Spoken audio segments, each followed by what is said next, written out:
কৃষ্ণ হে কৃপালু গুৰুমূৰ্তি বাপ বান্ধৱ সমস্ত ভাগৱতৰ প্ৰথম স্কন্ধৰ ১২ অধ্যায় পদ পৰীক্ষিতৰ ব্ৰহ্মসাপ নিগদতে খুদ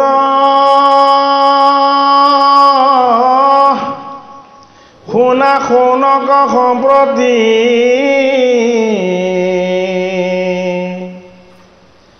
এ যেন মহাসাপ ভৈলা নৃপতিৰ প্ৰতি হিমতে আশা পৰীক্ষিত নৃপমৰ মহা পৰিছে যেন দুটি পুৰণৰ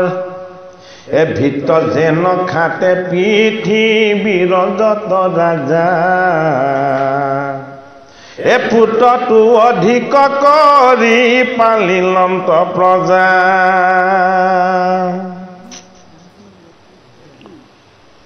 এ ভকতৰ সংগে ৰংগে হে জম্বুদ্বীপপতি এ লগাই লোকত মহা হৰিত ভকতি এ নিৰ্গহিলা কলি ভৈলা সত্যৰ ব্যৱস্থা এ জগত ব্যাপিল নৃপতিৰ যশ কথা দিনে কধনুক ধৰি সহনে নৃপতি এ বনক গৈলন্ত মৃগ মাৰিবাক প্ৰতি গোটেই জম্বুদ্বীপত পৰীক্ষিতৰ যশ গুণ ব্যাপ্ত হৈ গ'ল সমস্তজন তেওঁৰ তাত থকা সৰু সৰু ৰজাই কৰতলীয়া ৰজাই পৰীক্ষিত নৃপতিক ধন্য বুলি কৈছে ধন্যবাদ দিছে আৰু কৈছে যে ভাৰত ভূমিত জম্বুদ্বীপত এনে এজন আমি চক্ৰৱৰ্তী ৰজা পাইছো যিজনে কোনেও কৰিব নোৱাৰা কাম এটা কৰি দিলে কি কাম কৰি দিলে কালৰূপী সময়ক যি নিগ্ৰহ কৰিব পাৰে বশ কৰিব পাৰে বাছনি কৰি স্থান নিৰ্ণয় কৰি দিব পাৰে থাকিবলৈ তেনে এজন পৰম পবিত্ৰ বৈষ্ণৱ ৰজা পৰীক্ষিত নৃপতি যি ধৰ্মৰ পদভংগ কৰিছিলে তিনিটা পৰীক্ষিত নৃপতিয়ে সেই তিনিটা পদ জোৰা লগাই দিছিলে ধেনু আৰু বিষক আশ্বাস দিছিলে যে মোৰ ককাসকলৰ ধৰ্ম ৰাজ্যত তোমালোকে কোনো ভয় কৰিব নালাগে ইয়াত তোমালোকে সদায় ভগৱন্ত ঈশ্বৰক উপাসনা কৰি সদায় আনন্দেৰে থাকিব পাৰিবা সেইজন পৰীক্ষিতৰ এইবাৰ আকৌ এটা নতুন ৰূপ ভাগৱতৰ প্ৰথম স্কন্ধত জীৱক আত্মসম দেখা দুটি জীৱই কন্দন কৰিছে সেই জীৱ দুটিকো কিয় কান্দিছে বুলি সুধিব বিচৰা পৰীক্ষিতৰ মনত এটা নতুন ভাৱ আহি গ'ল কি কৰিলে লগৰ সেনাসকলক লগত লৈ ৰথত উঠি এইবাৰ সংসাৰ বনত নহয় এইবাৰ গভীৰ ভৱবনত মায়াবনত তেওঁ কিহৰ সন্ধানত লাগি গ'ল মৃগৰ সন্ধানত লাগি গ'ল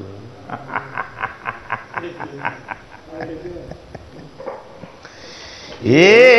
পলাই মহামৃগ হে পলাই মহামৃগ গোট বিজুলী চটকে হে তাৰ পাছ লাগি যান্ত নৃপতি ঘোটকে এ পিৰিল ভাগৰে খেদি গৈলা কত দূৰ এ ভৈলন্ত নৃপতি ক্ষুধা তৃষ্ণায়ে আতুৰ ইয়া এক প্ৰতীক পৰীক্ষিত তেতিয়া কি আছিলে তৰুণ আছিলে ডেকা অৱস্থা আছিলে হয়নে তেওঁ তিনিটা অশ্বমেধ যজ্ঞ কৰি লোভ মোহ আৰু কাম এইবিলাকক তেওঁ সংযম কৰিছিলে তিনিটা অশ্বমেধত তিনিটা বস্তু লোভ মোহ আৰু কাম সেয়া কৰাৰ কাৰণে তেওঁ ধৰ্ম বিষৰূপী ধৰ্ম আৰু ধেনুৰূপী গাভীক ধৰ্ম ৰক্ষা কৰি দেখুৱালে কলিক শাস্তি দি তাক থাকিবৰ কাৰণে বেয়া ঠাইখিনি বাছনি কৰি দিব পাৰিলে কিন্তু কালক কোনে বাধা দিব পাৰে কালৰ অধীন কোন নোহোৱাকে থাকিব পাৰে তাৰ প্ৰত্যক্ষ প্ৰমাণ যি ইন্দ্ৰিয়বিলাকক সদায় দমন কৰি আত্মামুখী কৰি ৰাখিছিল সেইজন পৰীক্ষিতৰ ইন্দ্ৰিয়বিলাকে এইবাৰ দুৰন্ত ঘোঁৰাৰ ৰূপ ল'লে সেইটো কাৰণে ক'ত উঠিছে ঘোটকে টনা ৰথত উঠিছে বুলি কৈছে লগত কোন গৈছে লগত সেনাবিলাক গৈছে সেনাবিলাক কি সেনাবিলাক হ'ল লোভ মোহ আৰু কাম পাঁচটা জ্ঞান ইন্দ্ৰিয় পাঁচটা কৰ্ম ইন্দ্ৰিয় এই পাঁচটা কৰ্ম ইন্দ্ৰিয় হ'ল ঘোঁৰা আৰু পাঁচটা জ্ঞান ইন্দ্ৰিয় হ'ল তাত লাগি থকা লেগাম প্ৰতীক কথা এইখিনি আৰু লগত সেনা কেইজনমান লৈ গৈছে সেনা কেইজন হ'ল লোভ মোহ কাম ক্ৰোধ দম্ভ দেশ অহংকাৰ এইবিলাক হ'ল লগত যোৱা সেনা এই সেনাক লগত লৈ ইন্দ্ৰিয় বাসনাৰূপী ঘোঁৰা কেইটাৰ লেগামডাল তেওঁ ইন্দ্ৰিয় কেইটাই যেতিয়া ধৰি এই মায়াৰ ভৱবনলৈ যেতিয়াই যাত্ৰা আৰম্ভ কৰি দিলে বাঢ়ি গ'ল লোভ বাঢ়ি গ'ল ক্ষুধা আৰু বাঢ়ি গ'ল তৃষ্ণা সেইটোকে কি বুলি কৈছে মৰিচিকাৰূপী মৃগবিলাক খেদি খেদি পৰীক্ষিতে এটা মৃগও যেতিয়া স্বীকাৰ কৰিব নোৱাৰিলে তেতিয়া কি হ'ল পৰীক্ষিত শ্ৰান্ত ভাগৰুৱা এই ভাগৰ কাৰ এই ভাগৰো হ'ল ইন্দ্ৰিয়বিলাকৰ বিচাৰি বিচাৰি হাবাথুৰি খাই খাই যেতিয়া নোপোৱা হয় তেতিয়া ইন্দ্ৰিয়বিলাক ভাগৰুৱা হৈ যায় ভাগৰবিলাকৰ অন্ত ক'ত হ'ব ভাগৰবিলাকে সদায় আশ্ৰয় লৈকে জলত জল হ'ল দুবিধ এবিধ মায়া জল ভৱজল যিমান খালেও পিয়াস নুগুচে এবিধ হ'ল ভক্তি জল অকণমান খালে তৃষ্ণা দূৰ হৈ যায় দৈৱকী নন্দন কৃষ্ণৰ পৰীক্ষিতৰ প্ৰতি এক ডাঙৰ কৃপা তুমি কলিৰ কবলত পৰি গলা গমেই নেপালা তুমি সুবৰ্ণত কলিক থাকিবলৈ স্থান দিলা আৰু তোমাৰ শিৰত সোণৰ মুকুট পিন্ধি আছিলা তুমি সেইটোও পাহৰিলা এই সুবৰ্ণৰূপী সোণালী ভাৱনাবিলাকৰ যোগেদি তোমাৰ মন আৰু মগজুত এই মৃগয়া কৰাৰ বাসনাৰূপী কলিময় ভাৱনাবিলাকৰ প্ৰৱেশ হৈ গ'ল তুমি ততেই দৌৰিব নোৱাৰিলা কিন্তু এবাৰ মই তোমাক এটা কৃপা কৰি দিছো তুমি বাহ্যিকমুখী মৃগবিলাকৰ পাছত যিমান দৌৰিবা তুমি দৌৰি দৌৰি ভাগৰি যাবা এই মৰিচিকাবিলাক তুমি কেতিয়াও দৌৰিব নোৱাৰা গতিকে তোমাক মৰিচিকাবিলাকৰ অন্ত কৰি য'ত একো মৰিচিকাৰে স্থান নাই মই তোমাক তালৈ লৈ আহিছো কলৈ সমীক মুনিৰ আশ্ৰমলৈ এজন সাধনময় ঋষিৰ যদি কেনেবাকে তপময় ৰূপটো তুমি দেখা পোৱা তেতিয়াহ'লে তুমি চিন্তা কৰিব পাৰিবা তুমি কাৰ পাছত দৌৰিছা আৰু এওঁ কিহৰ পাছত লাগিছে বিচাৰটো কেনেবাকে পৰিৱৰ্তন হওক কিন্তু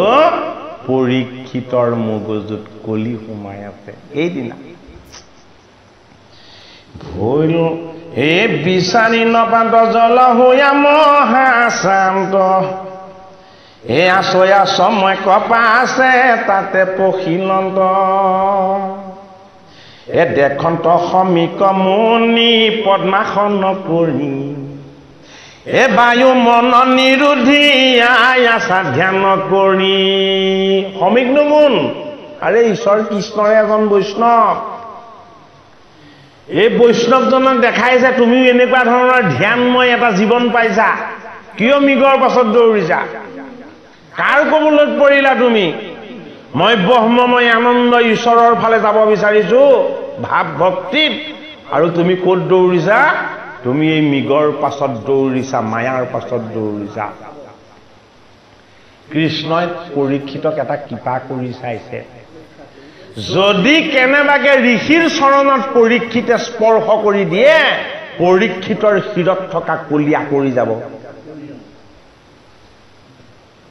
কিন্তু পৰীক্ষিতে পাহৰিলে, কিয়? মগজুত কলি আছে। যি পাণ্ডৱে ঋষিৰ চৰণত পুষ্প অৰ্পণ কৰি, ঋষিৰ চৰণ চুই সদায় সেৱা কৰি ভগৱান কৃষ্ণৰ আশীৰ্বাদ লয়, এইবাৰ পাণ্ডৱৰ নাতি পৰীক্ষিতে সেইজন সাধনময় ঋষিক ঈশ্বৰ বুলি চিনিয়েই নাপালে। হয়নে বাৰু? ঐ আমাৰ লগত থকা পৰীক্ষিতৰ কথা কৈছে এয়া। আমাৰ লগত থকা জীৱৰূপী পৰীক্ষিতক কৈছে এয়া। হয়নে? ঐ ইমান ডাঙৰ নামঘৰ বহিবলৈ কিমান ভকতৰ কাৰণে ঠাই আছে, সদায় খালী আছে চক। ঐ সকলো মায়ামৃগৰ পাছত দৌৰি আছেনে নাই? আছেনে নাই? ভালকে চিকুটি চক। হয়নে বাৰু? এই অমৃতময় ভাগৱত কথাৰ অকণমান স্পৰ্শ পালে সেই মায়াৰ ভৱ ভয়টোৰ পৰা তেওঁলোক মুক্ত হৈ যাব নে নাযাব? হয়নে বাৰু? বোলে ভাগৱত নুশুনো, ভকতৰ চৰণকে সেৱা কৰি অকণমান আশীৰ্বাদ লওঁ। হয়নে? তেনেকে আহিবলৈও 120 ঘৰ মানুহৰ 120 জন মানুহৰ এতিয়ালৈকে 20 জনকহে কৃপা কৰিছে। হয়নে বাৰু? এয়া এই আমাৰ দৰে পৰীক্ষিত দুখী জীৱৰ কথাই কৈ আছে। আমি পৰীক্ষা কৰিও চালো, প্ৰমাণো পালো, আৰু আপোনালোকে নিজেও প্ৰমাণ পাইছে। হয়নে বাৰু? গতিকে কায় বাক্য মন এক কৰি ভগৱন্ত কৃষ্ণৰ চৰণত একান্তভাৱে সেৱা কৰিবলৈ পোৱাটো বৰ জটিল কাম। শ্ৰমিকে সাধনাৰ যোগেদি পৰীক্ষিতক শিকাব বিচাৰিছে, এই মায়াৰ ভ্ৰমৰূপী ভৱদৌৰটোৰ পৰা তুমি মুক্ত হোৱা। এইজন ঋষিয়েই বৈষ্ণৱ, এওঁ চৰণত সেৱা কৰি তোমাৰ শিৰত বাস কৰা কলিক তুমি তোমাৰ পৰা আঁতৰ কৰি দিয়া। কিন্তু ইয়াৰ পাছত কি হ'ব, সেয়া আমাৰ দৰে জীৱৰূপী পৰীক্ষিতৰ কথা ক'ব। হি দেশন্ত শ্ৰমিক মুনি পদ্মাসন কৰি, এ বায়ু মন নিৰোধিয়া ধ্যান ধৰি, এ মহাশান্ত চিত্ত আউল জাউল জতা ভাৰ, এ মিলি গৈল সমাধি চিন দিলয় অহংকাৰ, এ ভৈল ব্ৰহ্মময় নাহি দেহত চেতন,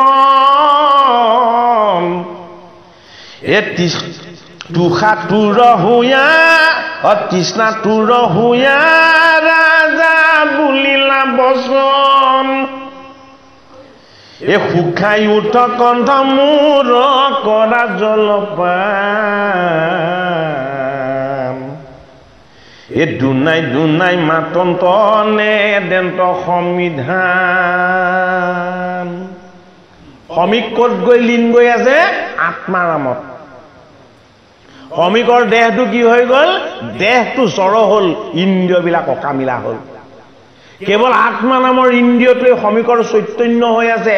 এই আত্মা ইন্দ্ৰিয় পৰমাত্মা পৰম তত্ত্ব প্ৰাণ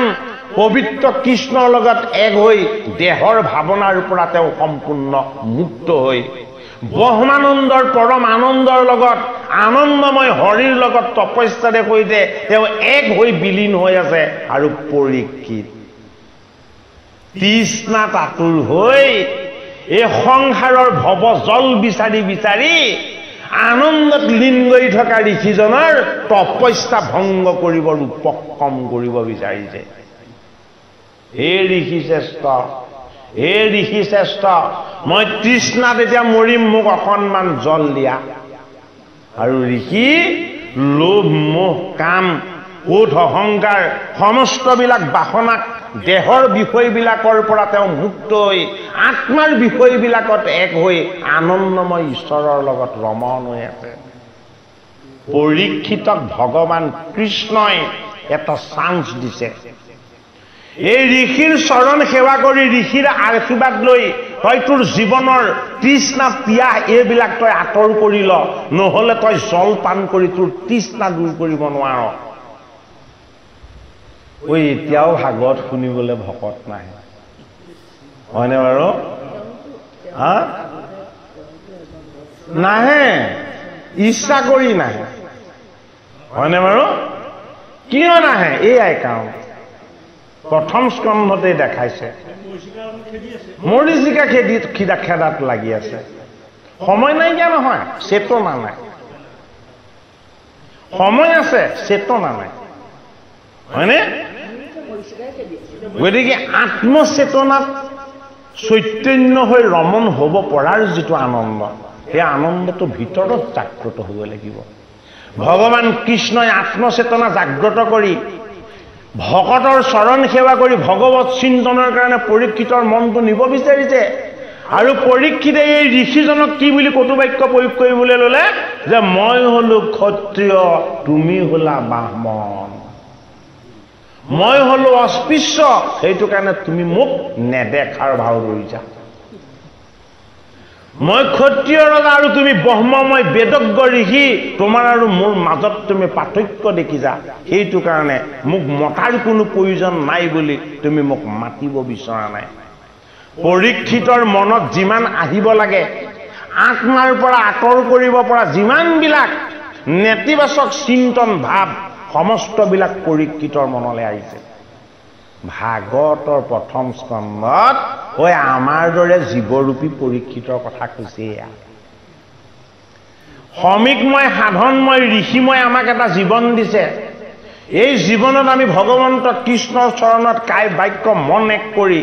আমি ঈশ্বৰৰ চৰণত আমি শৰণ লৈ ভগৱন্ত কথাৰ যদি শ্ৰৱণ কীৰ্তনৰ আনন্দৰ ভাগ ল'ব পাৰোঁ, তেতিয়াহ'লে আমাৰ এই জীৱন হৰিময় হৈ যাব।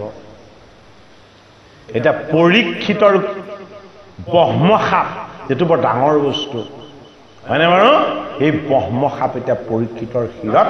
বৰ্ষণ হ'ব। হে ৰাম দুনাই তৃষ্ণায়ে পিৰিলনি খুজি নপাই পানী, এ কৰিলন্ত কুপসমি কক মহামানী, এ জানো মোক কবলৈ কোন ক্ষত্ৰিয় ধম। কৈছেনে তেওঁ নিজে? এ কৃষক পখিলয়াসী মোহৰ আশ্ৰম, হেৰৌ অধম ক্ষত্ৰিয়, তোৰ সাধনাই নাই, তই ঋষিৰ সাধনময় আশ্ৰমত কিয় প্ৰৱেশ কৰিছ? পৰীক্ষিতে নিজে নিজক কৈছে, ঋষিয়ে এইভাগে ভাবিছে, সেইটো কাৰণে মই অহাটো তেওঁ গম নোপোৱা ভাও ধৰিছে। ইয়াতে সেই অৱজ্ঞা মোক কৰে তমান, এখেদি মুদি বসি ধৰি, হয় আখি মুদি বসি ধৰি আছে মিছা ধ্যান। চকুকেইটা মুদি লৈ এই ধ্যান কৰা ভাও ধৰিছে, মোক নেদেখাৰ ভাও ধৰিবৰ কাৰণে। অপদ ধ্যান বুলি ভাবিছে পৰীক্ষিতে। ঐ এহি বুলি মৰা সাপ আনি ধনু আগে, এ সমীকৰ গলত আৰিল মহাভাগে। ঐ ঋষিৰ আশ্ৰমলৈনো মৰা সাপটো ক'ৰ পৰা আহিলে? যি পৰীক্ষিতে বিষৰূপী ধৰ্মক ক্ষুদ্ৰ দণ্ড গোটে ভাঙি দিয়া তিনিটা পদ ভগৱান কৃষ্ণৰ নাম লৈ আগৰ নিচিনা কৰি দিব পাৰিছিলে। ধৰ্মৰ পদক যিজন পৰীক্ষিতে জোৰা লগাই দিব পাৰিছিলে, সেইজন পৰীক্ষিতে সেইখন মুখেৰে যেতিয়াই পাপযুক্ত বাক্য ৰাখিলে, কটু বাক্য যেতিয়া ঋষিক প্ৰয়োগ কৰিলে, এই বাক্যৰ শক্তিত তাত উৎপত্তি হ'ল মহাপাপৰূপী এডাল মৰা সাপ। এইডাল পৰীক্ষিতৰ বাক্যত উৎপত্তি হোৱা মৰা সাপ। সেইটো কাৰণে এটাইতকৈ শ্ৰেষ্ঠ বস্তুটোৱে হ'ল বাক্য। বাক্যতকৈ শক্তিশালী অস্ত্ৰ নাই, আৰু বাক্যতকৈ শক্তিশালী ঈশ্বৰক সেৱা কৰাৰ দ্বিতীয় উপায় নাই। পৰীক্ষিতে ঋষিক গালি পাৰোঁতে সেইটো মৰা সাপ সৃষ্টি হৈ গ'ল। এই মৰা সাপ পাপৰ প্ৰতীক ঋষিজনক কটুবাক্য প্ৰয়োগ কৰোঁতেই তেওঁ প্ৰথম পাপ হ'ল দ্বিতীয় পাপ ধনুৰ অগ্ৰভাগেৰে সৈতে এই মৰা সাপটো আনি ঋষিৰ গলত মেৰিয়াই দিলে 2 নম্বৰটো পাপ গতিকে প্ৰথমটো ধৰ্মৰ পদ হ'ল পাপ যি কৰিছিলে সেয়া সমীক ভংগ কোনে কৰিব বিচাৰিলে পৰীক্ষিতে কৰিব বিচাৰিলে ধৰ্মৰ প্ৰথম পদ পাপ তেওঁ জোৰা লগাই দিছিলে এই মায়ামিক খেদিবলৈ যোৱাৰ লগে লগে এই ধৰ্মৰ প্ৰথম পদটো তেওঁ নিজেই নষ্ট কৰিলে ধৰ্মৰ দ্বিতীয় পদ হ'ল শুদ্ধতা সুচিতা শুদ্ধতা নষ্ট পৰীক্ষিতে কৰিলে কিহেৰে তেওঁ বেয়া বাক্য প্ৰয়োগ কৰি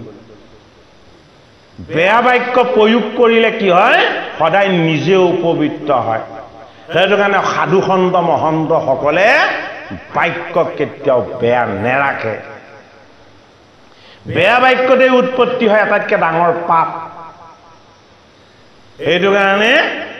শুদ্ধতাটো পৰীক্ষিতে নিজেই নষ্ট কৰিলে বাক্যও শুদ্ধ কৰি ধৰ্মৰ তৃতীয় পদটো কি দয়া আৰু দান মাত আশাৰো নিদিলে বুলি ঋষিৰ প্ৰতি দয়া আৰু দান পৰীক্ষিতৰ নাইকিয়া হৈ গ'ল সেইটো কাৰণে ক্ৰোধান্বিত হৈ মৰা সাপডাল ডিঙিত মেৰিয়াই দিলে ধৰ্মৰ তৃতীয় পদটো কি দয়া দান নষ্ট কৰিলে পৰীক্ষিতে আৰু তাক সফল কৰিব ঋষিৰ পুত্ৰই কোনে শৃংগীমুনিয়ে এই শৃংগী মানে ক্ৰোধ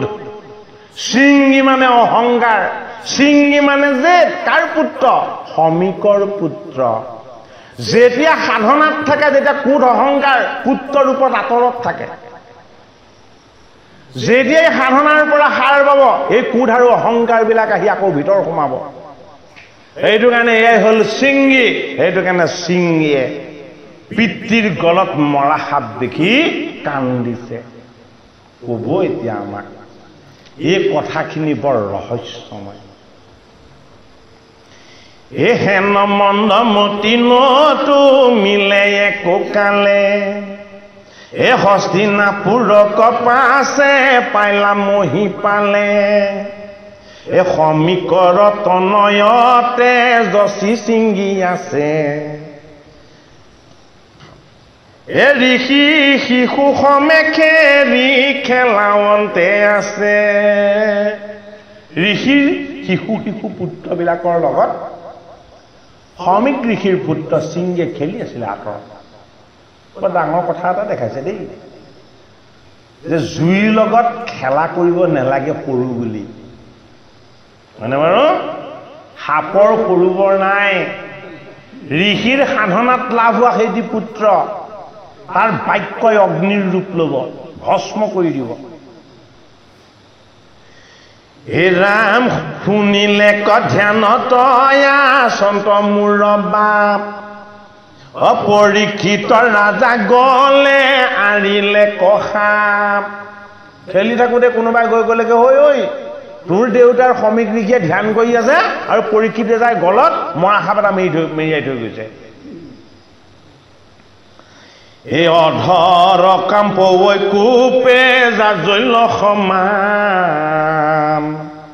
অ ঋষি শিশু মধ্যে ক্ৰোধে দিলা সমিধান ও দেখা দেখা কিনে কেনে নিপতিৰ অহংকাৰ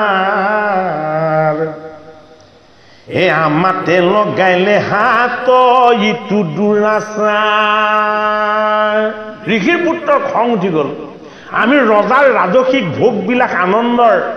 ৰাজ্যৰ পৰা এই গভীৰ অৰণ্যৰ মাজত আঁতৰি আছোহি যাতে ৰজাই পৰা কোনো পাপেই যাতে আমাক স্পৰ্শ কৰিব নোৱাৰে আমি পুণ্যময় ভাৱনাত পবিত্ৰ স্থানত আমি হৰি সেৱা কৰি উপাসনা কৰি আমি তেওঁলোকৰ পৰা ইয়াত আঁতৰত আছোহি আমি তেওঁলোকৰ পৰা একো বিচৰা নাই কিন্তু মোৰ সাধনময় পিতৃৰ এই শুদ্ধ গলত এই দুষ্ট ৰজাজনে কি বুলি ভাবি এই অপবিত্ৰ মৰা সাপটো আঁৰি দিব পাৰিলে ক'ত সাহস কৰিলে ইমান ৰজাৰো পাপৰ এটা সীমা থাকিব লাগিব ইমান বেছি পাপ কৰিবলৈ এজন দুৰ্মতি ৰজাই কেনেকৈ সাহস কৰিলে ঋষিৰ পুত্ৰৰ ক্ৰোধ গৈ একদম তুংগত উঠিলে ইয়াৰ প্ৰতিকাৰ কৰিব লাগিব ভৱিষ্যতে এই পৃথিৱীত কোনো ৰজাই কোনো সাধনময় ঋষিৰ গলত বা দেহত কেতিয়াও যাতে স্পৰ্শ কৰিবলৈ সাহস নকৰে এনেকুৱা ধৰণৰ প্ৰতিকাৰ কৰিব লাগিব কোনে কৈ আছে কথাখিনি 28 সহস্ৰ ঋষিক খুদ ভগৱানে কৈ আছে নৈমিষ ক্ষেত্ৰত এই পৰীক্ষিত নৃপতিয়ে ধৰ্ম আৰু পৃথিৱীৰ কথোপকথনৰ তত্ত্বত ধৰ্মত পদজোৰা লগাইছিলে আৰু কালৰূপী কলিয়ে ভগৱন্ত প্ৰভুৱে এই পৰীক্ষিতক মিগয়ালে নি কি ব্যৱস্থা কৰিলে কি কৰিলে এই কথাও এই ঋষি সমাজ তোমালোকে শুনি লোৱা কি বুজাইছে হাজাৰ বছৰ যজ্ঞ কৰি সময় নষ্ট কৰাটো তোমালোকৰ দুখ নহয় পৰীক্ষিতে এটা ডাঙৰ পাপ কৰিছিলে পাপৰ প্ৰায়শ্চিত্ত ৰূপেহে তেওঁ ভাগৱত শুনিবলৈ পাইছে এই কথাখিনি বুজাইছে আওপকীয়াকে ভাগৱতত হে ৰাম সমীপতে জানিলো মিলিলয়াৰ গান এ বামনে খেপাটো ক্ষত্ৰিয় কদাৰ পাল গম পাই গৈছো আমি বাহমনে খেতিয়ক সত্যক কি কৰো আমাৰ দুৱাৰত ৰখিয়া পাতো দুৱাৰৰ ৰখিয়া হৈ ইমান সাহস কৰিবলৈ কোন কিয় দুৱাৰৰ ৰখিয়া পৰীক্ষিতৰ ৰাজ্যত পাপ নাহক কলি নাহক তাপ নাহক কষ্ট নাহক তাৰ কাৰণে সমীকে ধ্যান কৰিছে সমীকে ধ্যান কেৱল নিজৰ মংগলৰ কাৰণে কৰা নাই গোটেই জম্বুদ্বীপৰ মংগলৰ কাৰণে ধ্যান কৰিছে এইটো কাৰণে ঋষিৰ চৰণ চুই সেৱা কৰি আশীৰ্বাদ লোৱা হয় কোনে লয় ৰজাই সেৱা কৰে প্ৰজাই সেৱা কৰে সকলোৱে সেৱা কৰে কিয় তেওঁলোকৰ মনটো ভাৱটো চিন্তনটো জগতৰ কাৰণে সদায় কল্যাণমুখী হে ৰাম দুৰ্জনৰ শান্তা কৃষ্ণ গৈল মাত্ৰ এৰি হৰি এ দাস হুঞা স্বামীতে আশ্ৰয় দ্ৰোহ ঘোৰ গৃহস্থকে মাৰো যেন কুকুৰে কামোৰ এ দুৰ্জনৰ শাস্তা কৃষ্ণ গৈল মাত্ৰ এৰি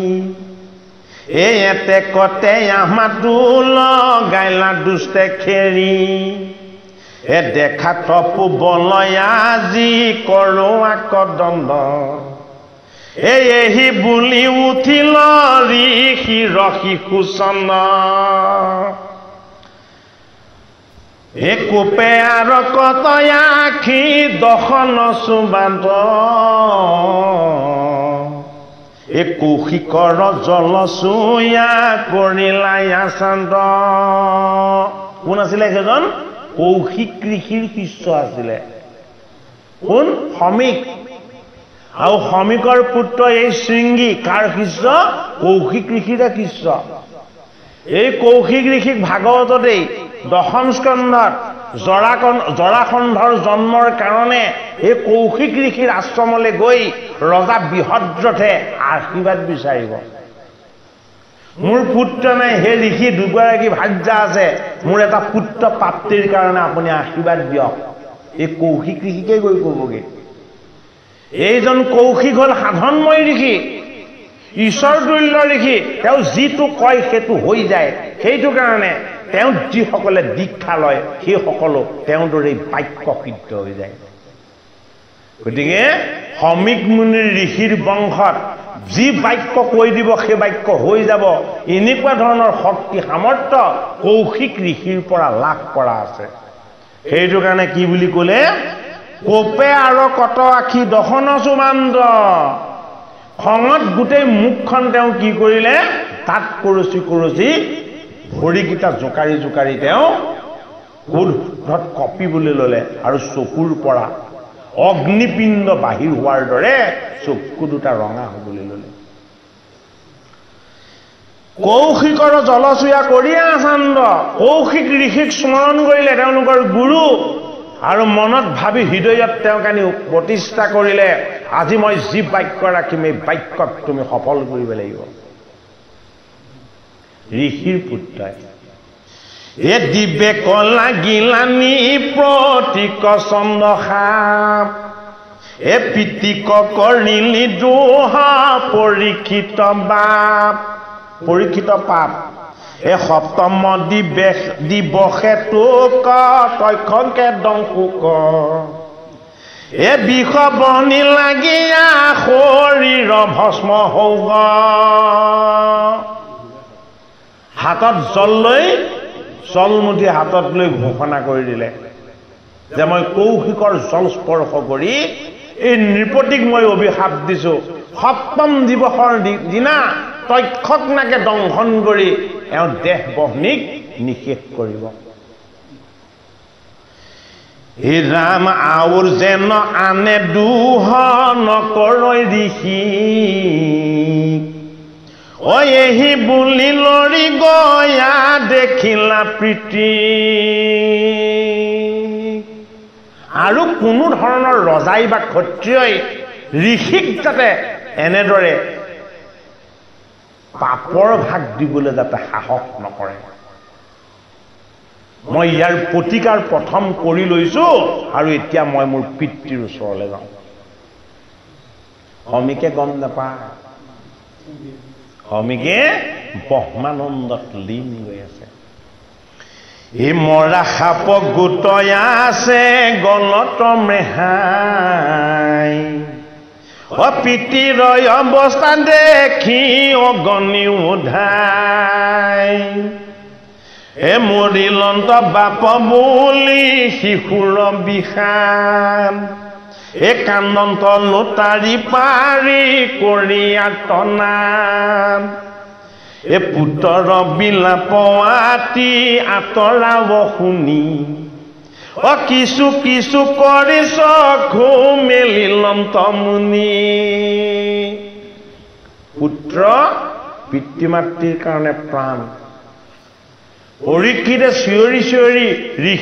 ঋষিৰ পৰা মাত উলিয়াব নোৱাৰিলে পুত্ৰই যেতিয়া চিঞৰি চিঞৰি কান্দি দিলে ঋষিৰ ধ্যান ভংগ হৈ গ'ল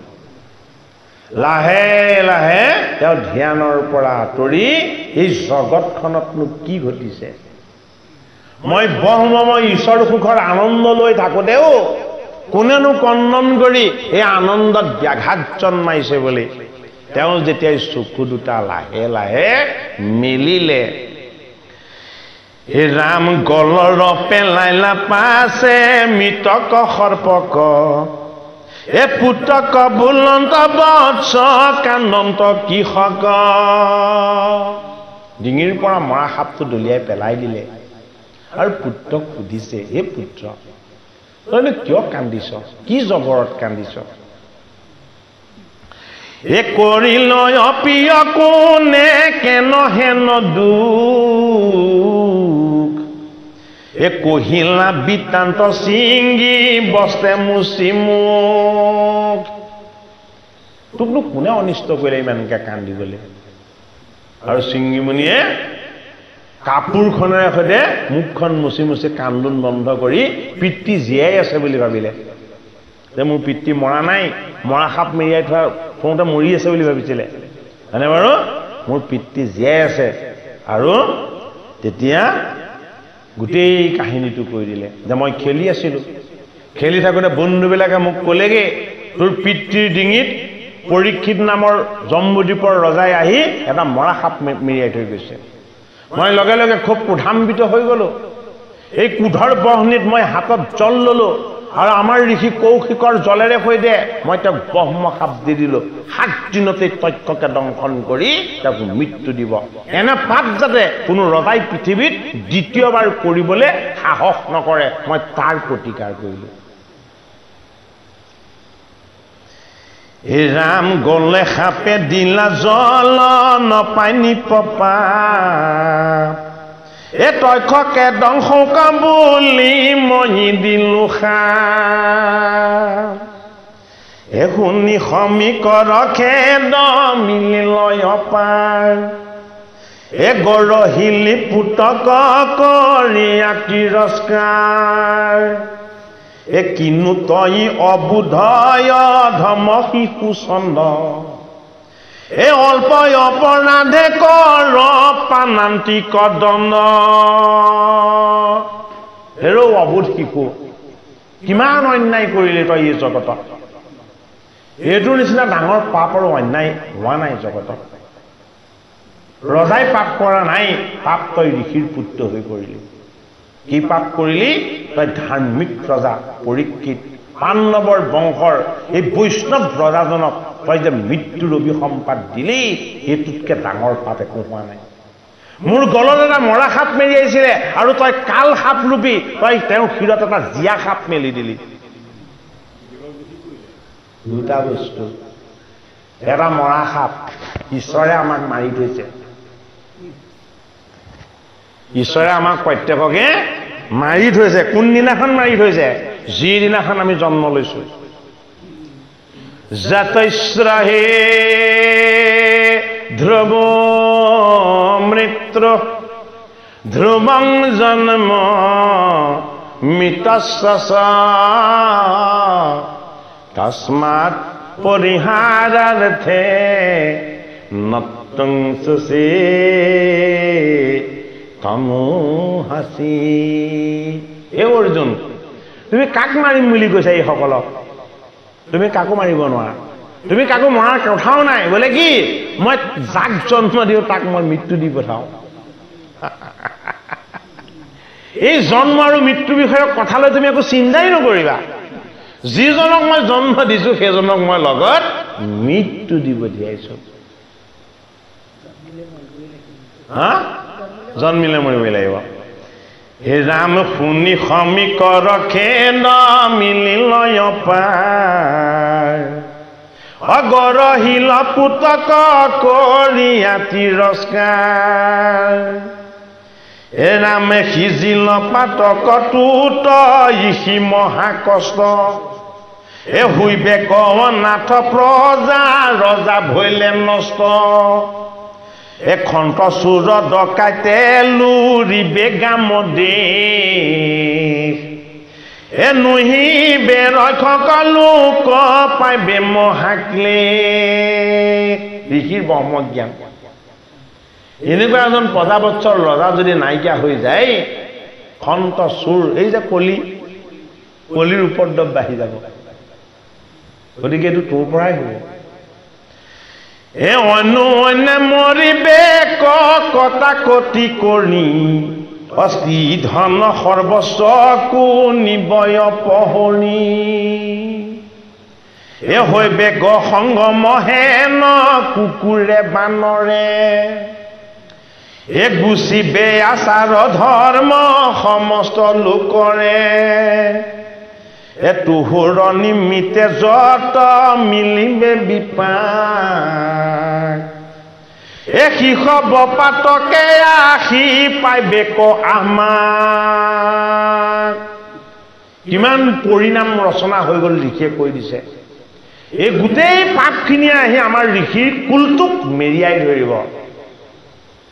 ঋষি সমস্তই তেতিয়াহে গম পাইছে যে এই অভিসম্বাদৰ পৰা উৎপত্তি হোৱা পাপৰ কাৰণে আমি হাজাৰ বছৰ যজ্ঞ কৰি নলগা জেঙাত লাগি থাকিব লগা হ'ল পৰীক্ষিত সাপৰ পৰা উদ্ধাৰ হৈ ঈশ্বৰত লীন যোৱাৰ পাছতে আমি সেই কৃপাটো পাইছো কিয় ঋষিৰ বংশত আপোনা আপুনি পাপ হৈ গ'ল গতিকে সৌনক সংবাদ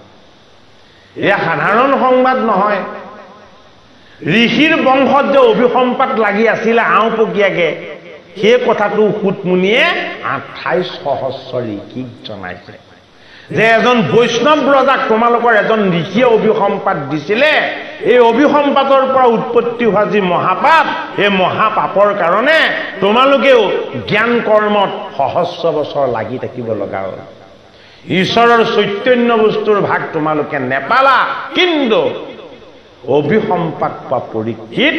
7 দিনতেই উদ্ধাৰ হৈ গ'ল এই কথা এই মহাভাগৱত ৰজা পৰম নিষ্পাপ এ কিনো মন্দমতি তই তাংকো দেখ সাপ এ উলটি আমাক যদি সাপে পৰীক্ষিত এতে দেখে আমাৰ হুঁই পাপ পাই আছিল কি বুলি ক'লে যদি পৰীক্ষিতে উভতাই আমাক সাপ দিয়ে আমাৰ প্ৰায়শ্চিত্ত হৈ যাব আমি তেতিয়া পাপত ফচি থাকিব নালাগে কিন্তু এজন বৈষ্ণৱ ৰজা বলে কি তেনে কোনো প্ৰতিকাৰ নকৰে আমাক ধন্যবাদহে দিব উদ্ধাৰ কৰিলো বুলি আমাৰ প্ৰতি তেওঁ কৃপা দৃষ্টিহে হ'ব আমাক অভিসম্পাদ বা গালি পাৰি তেওঁ কেতিয়াও আমাৰ পাপটো ক্ষয় কৰি নিদিয়ে এ জানো কৃষ্ণ দাসে হেন নকৰৈ বিঘাত এ অমোচন পাপইটো থাকিল আমাৰ ঋষিসকলে গম পাই গৈছে সেই অমোচন পাপটো তেওঁলোকৰ গাটো লাগি থকাৰ কাৰণে হাজাৰ বছৰ যজ্ঞ কৰি কৰি দাড়ি চুলি ধোঁৱা বৰণৰ কৰি দিব লগা হৈছিল এই কৰৈ উপলাম্ভ দম্ভ বুলৈ নিন্দা বাণী এ যদি কদাচিত আখি মাৰৈ হাতে হানি তথাপিতো নকৰে ভকতে প্ৰতিকাৰ এ তাতে হেন ভৈল ভস্ম সবংশে আমাৰ এ নমো নমো হে প্ৰভু কৃষ্ণ কৃপাময় এ ভকতক তোমাৰ সাপিলে দুৰাশয় এইবাৰ সমীক্ষে ক'ত আশ্ৰয় ল'লে ভগৱান কৃষ্ণ পুত্ৰক তিৰস্কাৰ কৰি ক'লে তই বৰ ডাঙৰ পাপ অৰ্জন কৰিলি গোটেই ঋষি কুলটোক তই শেষ কৰি দিলি আৰু ইয়াৰ পাছত তেওঁ আত্মশ্লাঘাজী আত্মগ্লানি যিটো তেওঁ পুত্ৰই কৰা ভুলৰ কাৰণে তেওঁ যিটো আত্ম অনুশোচনা কিন্তু বহুত ডাঙৰ পাপ ক্ষয়ৰ উপায় এই অজ্ঞানীৰ দুখয়াবে মোৰ ৰখিও বাপ এহি বুলি সমীকে কৰিলে অনুতাপ এ ৰাজা ৰস পাশক লাগি পাঞ্চিলা শিচক চিংগি সপিলে কটাংক তক্ষকে খাইবে ক গৌৰমুখ নামৰ এজন সমীকৰ শিষ্যক পৰীক্ষিতৰ ওচৰলৈ পঠাই দিলে কিয় পঠাই দিলে ৰজাই গমেই নাপায় 7 দিনত যে তেওঁক তক্ষকে দংশন কৰি মৃত্যু দিব হয়নে বাৰু সেইটো কাৰণে সমীক ঋষিয়ে কি কৰিছে যে আমাৰ যি পাপ হল এই 7 দিনতো যদি ৰজাই কিবা এটা প্ৰতিকাৰ কৰিব পাৰে তেতিয়াও আমি উদ্ধাৰ হওঁ সেই প্ৰতিকাৰটো কৰিবলৈ যত্ন কৰাৰ কাৰণেহে 28 সহস্ৰ ঋষিয়ে ভাগৱত শ্ৰৱণ কৰিবলৈ পাইছে নহলে 28 সহস্ৰ ঋষিয়ে ভাগৱতৰ ভাগ কেতিয়াও নেপালেহেঁতেন পুত্ৰই কৰা পাপৰ প্ৰতি তেওঁ অনুতাপ আৰু এই পাপৰ প্ৰায়শ্চিত্তৰ কাৰণে তেওঁ যি প্ৰতিকাৰৰ ব্যৱস্থা কৰিছে এই প্ৰতিকাৰৰ ব্যৱস্থাই ঋষিৰ বংশলৈও আশীৰ্বাদ আনিলে হে ৰাম এ যেন লাগে আবে হোৱন্তোক সাৱধান এহি বুলি সমীকে ধৰিলা দুনাই ধ্যান এ 18 অধ্যায় কথা এহি মানে গৈল এ ৰাজাৰ বৃত্তান্ত আবে কহিবে কাউলৈল এ ঋষিৰ গলত সাপ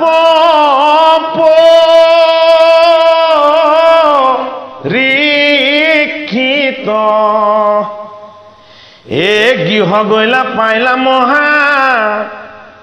খেদবি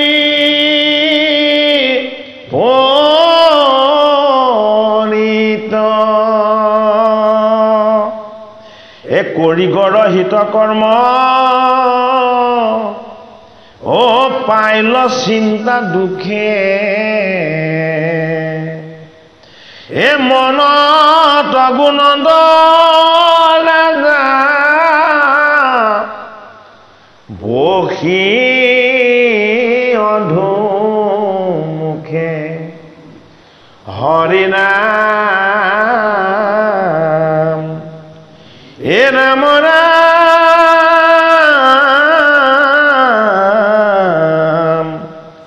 এ ৰাম ৰাম ৰাম সিফালে সমীকে ধ্যান ধৰিছে কিয় মহাজ্ঞানী পৰীক্ষিত ৰজাক হে পৰমাত্মা হে পৰম পিতা কৃষ্ণ মই তোমাক ধ্যানেৰে যে তপস্যাৰে মোৰ সাধনাৰে মই যি পুণ্য অৰ্জন কৰিছিলোঁ আজিৰ এই পুণ্যকণ মই পৰীক্ষিতক দান কৰিম কাৰ পুণ্যখিনি দান কৰিব ঋষি সমীকে গোটেই জীৱন জুৰি যিকণ পুণ্য সাধন কৰিছিল সেই গোটেই পুণ্যকণ এইবাৰ তেওঁ পৰীক্ষিতক দান কৰিব বোলে কিয় মই ঋষিৰ বংশক মোৰ পুত্ৰই কৰা যি পাপ এই পাপৰ পৰা অকণমান হ'লেও মুক্ত কৰিব বিচাৰোঁ গতিকে যেতিয়াই ঋষিয়ে ধ্যান আৰম্ভ কৰি দিলে এইফালে পৰীক্ষিতৰ মনত অনুশোচনা আৰম্ভ হ'বলৈ ল'লে ধৰ্মই পৃথিৱীৰ কথোপকথনত এটা বাক্য কৈছিল পৰীক্ষিতক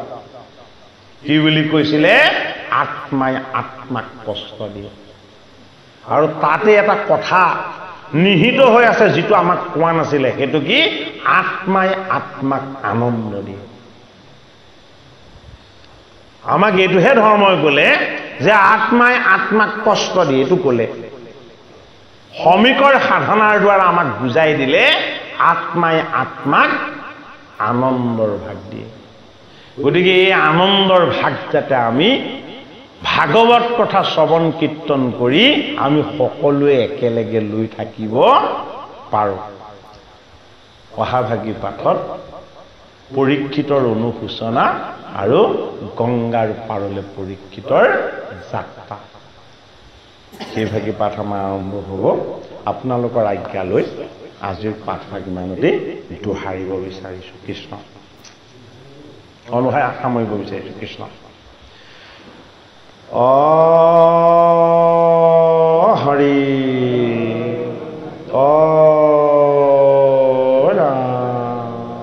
জয় ৰাম জয় নাৰায়ণ জয় কৃষ্ণ জয় জগত গুৰু শ্ৰীম অপৰাধ বিনাশন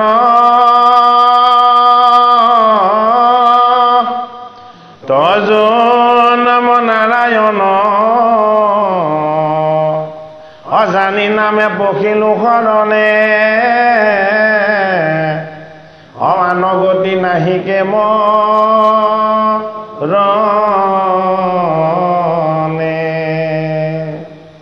এই অপৰাধ ক্ষমা কৰি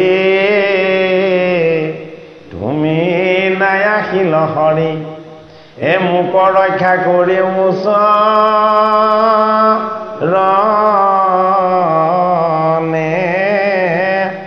মোক ৰক্ষা কৰি ওচৰণে শ্ৰীমন্ত শংকৰ হৰি ভকতৰ জানা যেন কল্প